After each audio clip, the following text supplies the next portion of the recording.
Well, folks, you can't tell by looking at that and not that. She's cold. It was minus 33 without wind chill this morning. It's still currently minus 27. And it is cold. It is spiteful. So what are we doing? Well, as you can see, this is no longer a part of this.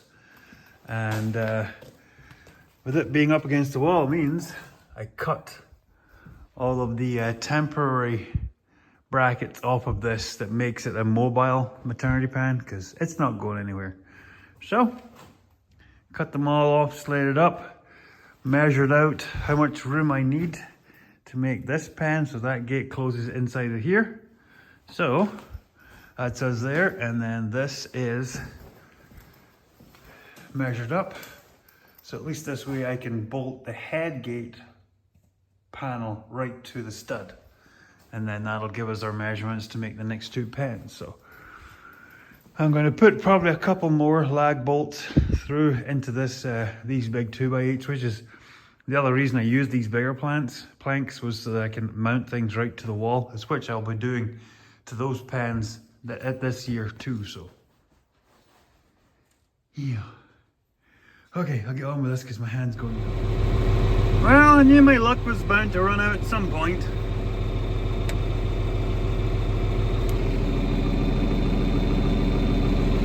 Yep, just moving some straw around and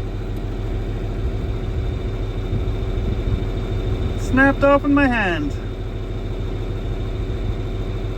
Honest to gosh. Well, let's take it apart and see if we can weld it back together. I've messaged the parts guy up at John Deere. I haven't heard back from him yet, so. So, just off the old texting with Cubby up there at John Deere. Hey, buddy. So the that gear shifter, which only just goes down to there, and it's like a Y fork, and it doesn't do a whole heck of a lot except go from there to there and back and forward. That's $300 for that gear shift. So he's gonna get it coming as quickly as possible. So what are we gonna do in the interim? Well, I'm gonna try and show you without breaking too much stuff here. See if I can do this whilst looking at the camera. So we pull that. See, we were up there and high, all high. So we bring it out of high, back to the center, push it out of the way, and then we select reverse, and then we reverse. Because that shifter doesn't actually do a whole heck of a lot of anything.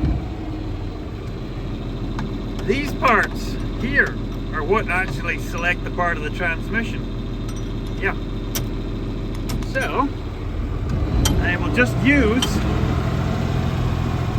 a dead punch for now.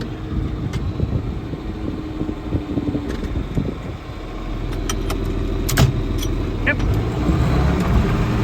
Apparently, Cubby said it'll be about 4 days for the new shifter to come in. So, that kind of sucks, but it is what it is. And yes, $400. I'm hoping to get that out when I have time and just weld it. But it's one of those things where until I have the other tractor up and running, this tractor needs to do chores. And if they're getting another $400 selector is what it takes, then that's what we is gonna have to do. Come on, old girl. Get up there. There we go. So this one I can take on out to the field because I can give the bottom stack bales to the older girls.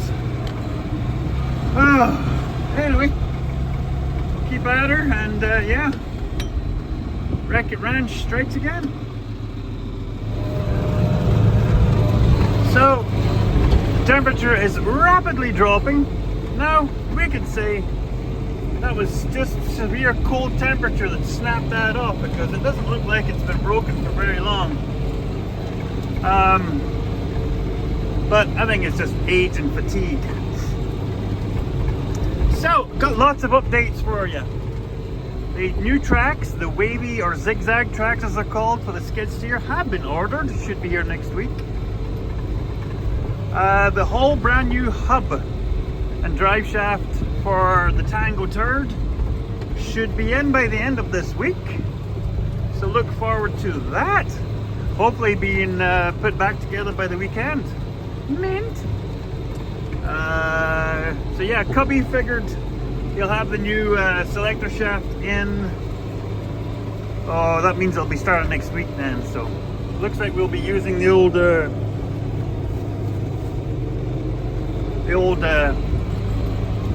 dead drift, or whatever you call these ones, using it for the interim. But if that's the least of my worries for now, I'm okay with that. I still have to figure out how to get that out of there. So, because I think I have to take this whole plastic thing out of here. So yeah, that's fun. So we won't be hauling calves for...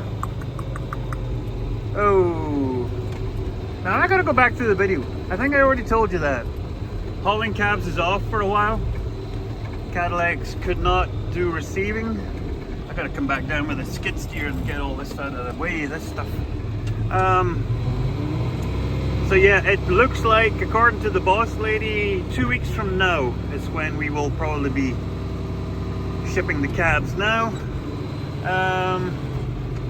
Which is fine. We've got the food for them. It would have been nice to have them out of here by calving time, but looks like we will be calving by the time those little beggars leave. Why are you guys not coming away? There we go. But no worries. Okay, how do we do this? Back to zero. Flick the broken part out of the way.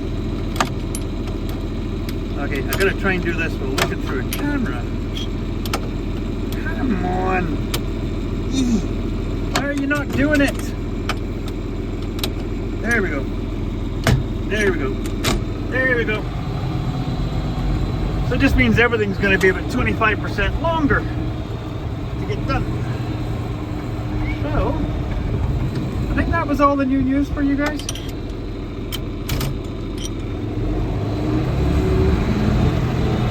This is the irony. This might seem like a huge inconvenience to everybody, but the irony is, if this was a modern tractor that had the transmission selector go out, you all know just what that would have meant. It would have been down for weeks, thousands of dollars, and all of the above. So we'll bring you back, because I'm going to need both hands for all of this.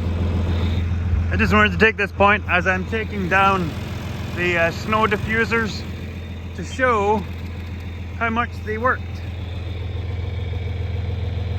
So there's about almost 2.5 feet.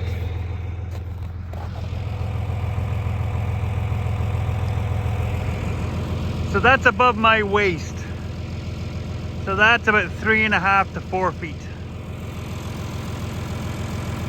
So there you go, those are 6-foot bales.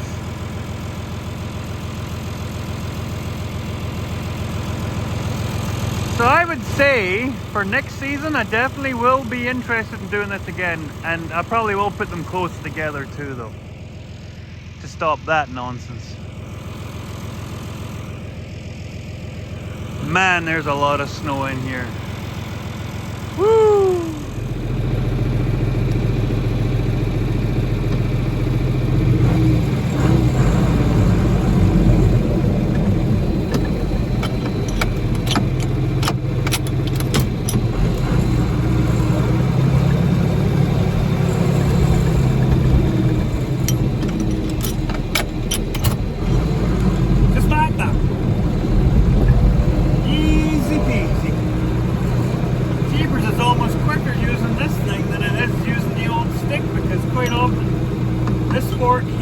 turned up like a tenth too far over and it would lock this one out. At least this way I can set them just how I want them. So tomorrow's going to be a big bedding day. And we're going to get the last of the snow. Okay, I'll grab you. Just hold on. Anyway, so yeah, big thing tomorrow is to get bedded out and then to get the rest of this pen from there back to there plowed out, because back there's already bedding, so I won't be able to get much of that snow out. But I want to get this stuff cleaned out. I want to get the last of that building supplies moved out, and then that way when we shut the cows into there and then we bring the panels that the cows use to alleyway into here, those panels have to come in and plug from there to there. So then we'll bring the panels in to set that up and to set over there up, and then we can bed this and get ready for calving season. So yeah, these babies will be around for another couple of weeks. Nothing looking real, BAM pods there, nothing looking real close in this pan. Little radar number 6 in here, and Bell 107 getting real close. Radar's really close. She got her buds now, so she's got buds and a little bit of jiggle, so probably be calving in a week. So yeah, this is going to be interesting. Hopefully in the next episode we'll be heading up to Shoal Lake to pick up the parts for the Tango Turd. Yeah. And it's pizza night tonight at the Shire. So,